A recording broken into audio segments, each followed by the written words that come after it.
précédemment. Entre deux étapes, les 300 coureurs donnent de la voix pour sensibiliser aux dons d'organes. Des spectacles sont même donnés dans les écoles. Bientôt, 600 km de parcourus après 3 jours et 3 nuits.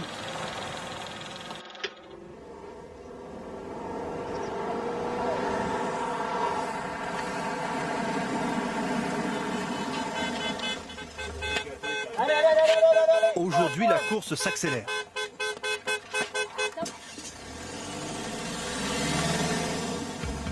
C'est un drôle de marathon. Tous les 400 mètres, un relais. Allez, bravo! À peine le temps de souffler à l'arrière du camion qu'il faut déjà repartir. Tous sont collègues de travail. En 4 jours et 4 nuits, ils souffrent ensemble. Une façon de renforcer la cohésion. Au final, on se connaît pas trop au début et puis on se rend compte qu'à la fin, 4 jours qu'il y a plus dans la même bagnole, à l'autre ça crée des liens, quoi. Ça se prépare sur l'année, on fait ça un peu style préparation marathon, 10 semaines avant, enfin pour ce qui nous concerne, fractionné, sortie longue, là on l'a préparé depuis janvier à peu près. Allez, ça chauffe! Pour une entreprise, l'inscription coûte en moyenne 15 000 €. Ceux qui courent y trouvent le goût de l'effort et un autre regard sur le don d'organes. Auparavant, c'était quelque chose, on en entend parler, on se dit de toute façon que ça ne nous concerne pas, mais je pense que d'en parler, ça ne nous fait pas mourir, et ça peut sauver des vies. La course entre dans sa 4e et dernière nuit. Et si la route est belle, elle est plutôt du genre à faire mal aux mollets. Alors quand vient la fatigue, le super-héros du coureur, c'est le kiné.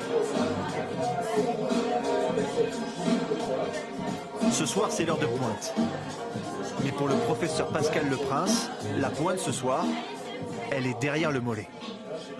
Non, là ça va.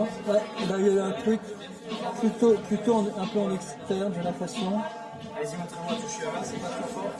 Donc ça m'empêchait de finir les derniers kilomètres. Ça c'est une équipe qui a fini sans moi les derniers kilomètres. Et déjà, ah ouais, c'est là. Mais bon, ils vont faire des miracles, ils vont mettre debout et puis demain on court. Chloé Quat profite aussi de ce moment de répit. Elle, qui adolescente, a retrouvé la vue grâce à un don de cornée, avoue vivre sans presque plus y penser. Je sais que j'ai quelque chose sur moi qui ne m'appartient pas, mais quand je me regarde le matin dans la glace, c'est pas la première chose à laquelle je pense, de me dire que c'est à quelqu'un d'autre. Et encore heureux. Parce que je pense que si on pense qu'à ça,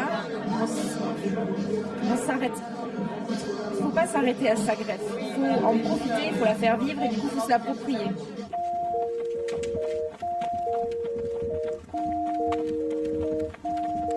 Minuit vient de passer.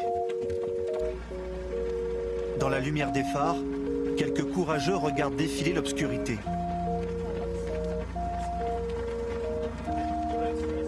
Mais aucun d'entre eux n'échappe au regard d'Olivier Couster. Le directeur de la course, lui-même transplanté du rein, n'est pas un gros dormeur.